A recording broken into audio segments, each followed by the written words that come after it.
Hi everyone, in front of me I've got Redmi 10 and let me share with you how to update apps on this device. So first of all, make sure that you've got the internet connection because it is obviously required and necessary to download something, and I highly recommend to use the Wi-Fi in this operation. Of course, you can use mobile data, but probably you may be charged for that.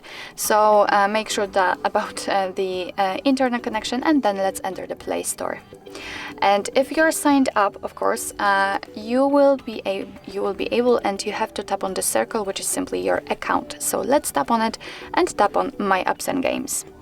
Right now we are on the updates, and as you can see here, we've got the full list of all updates pending. So if you want to, of course, you can tap on Update All, and all of them will be downloaded and applied.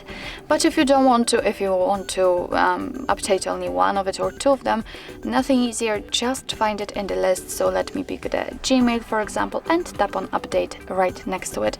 And as you can see, it immediately disappears, but it appears at the very top of the list.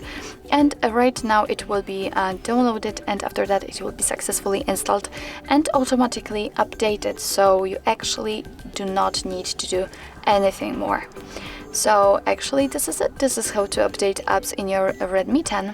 Thank you so much for watching. I hope that this video was helpful, and if it was, please hit the subscribe button and leave the thumbs up.